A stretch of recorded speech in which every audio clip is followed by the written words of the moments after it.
everybody. I am Corinne Cardina. I'm the Bureau Chief of Healthcare and Cannabis on Fool.com, and I'm so thrilled to welcome KX Jen, who is Head of Health at Facebook.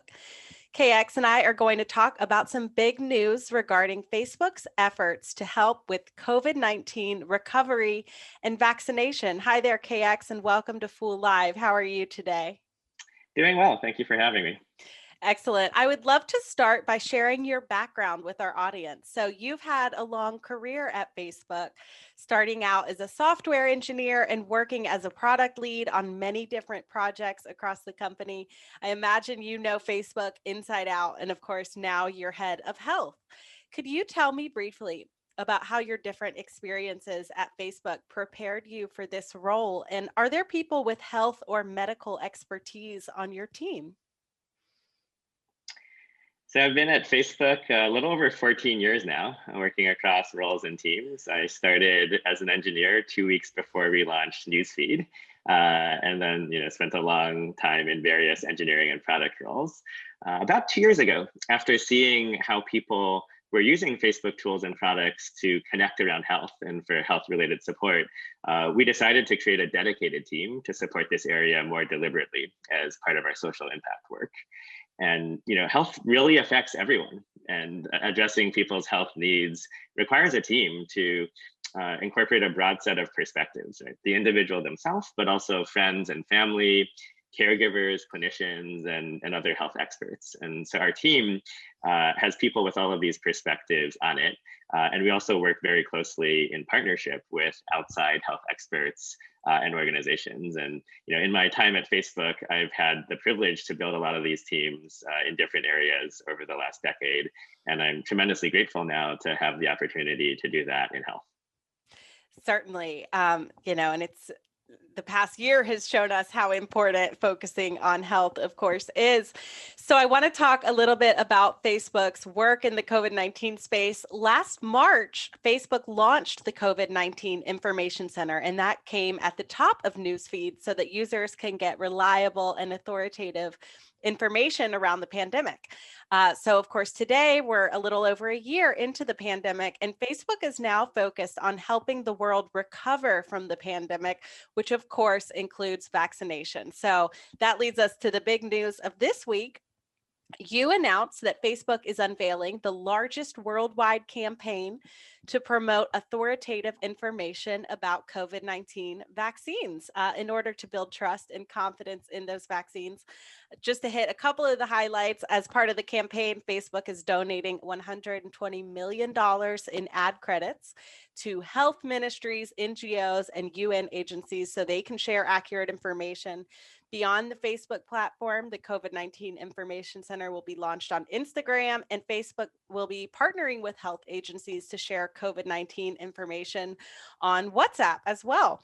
So what else does this campaign entail, and how can Facebook users actually find out when and where they can get vaccinated? So the COVID-19 Information Center is something we launched last year, shortly after COVID was declared a public health emergency by the WHO. And we've been updating this throughout. At this point, over 2 billion people worldwide have been connected to credible information through these efforts across 189 countries.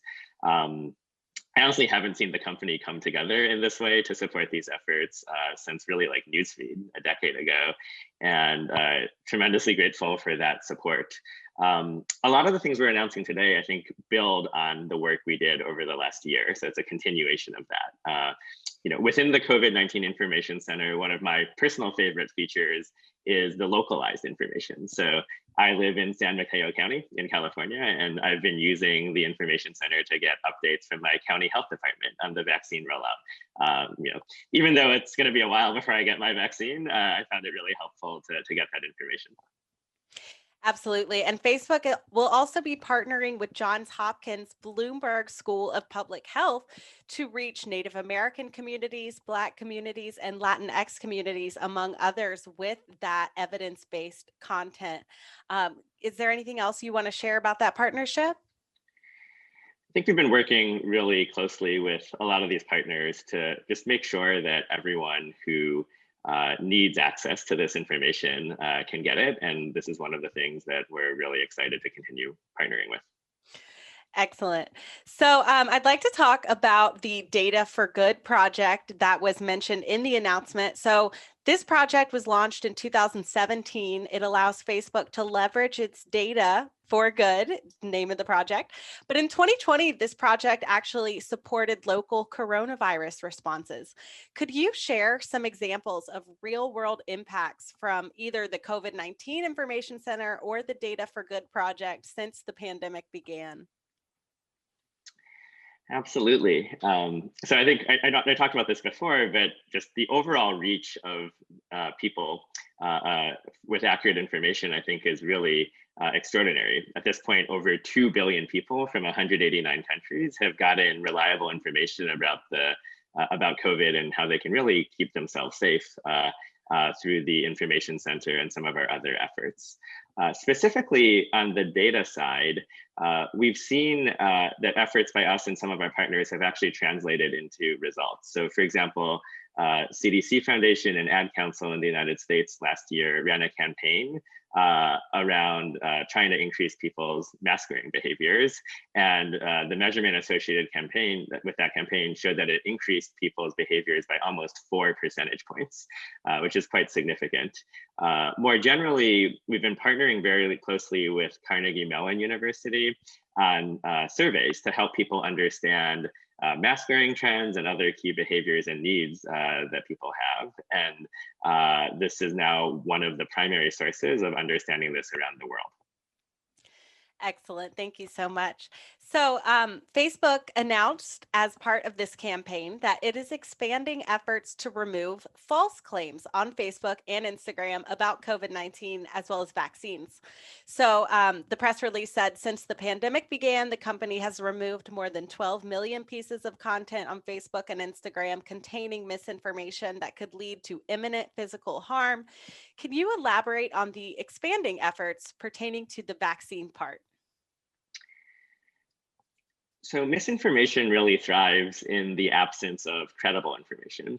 Ultimately, what everyone wants is to keep themselves safe and healthy, and to keep their loved ones safe and healthy. And so that's why we've been so focused on a lot of the efforts to help people get credible information on our platforms that I talked about today. And as I mentioned, a lot of these things have, I think, had real positive impacts and been quite effective. At the same time, it's also important that we work on misinformation. And we've been doing this, honestly, since the day the WHO declared this thing to be a public health emergency.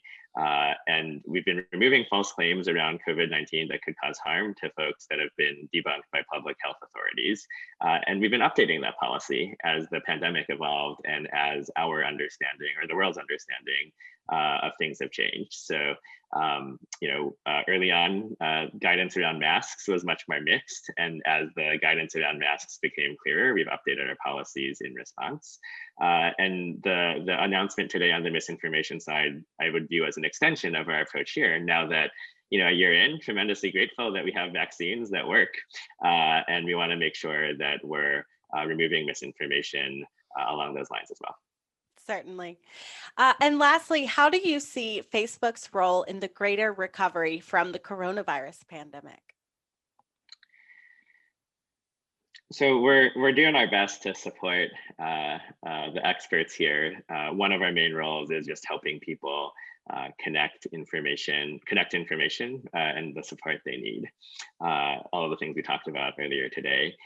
Another role, and I think this is something that it's sometimes easy to get lost in the numbers, is ultimately getting through this is going to be about people and people helping each other. And been really kind of heartened to see a couple examples of that playing out on our platform. So I recently heard from a colleague in Tel Aviv about how clinics and people were using WhatsApp groups to share information about when and where to access the vaccine.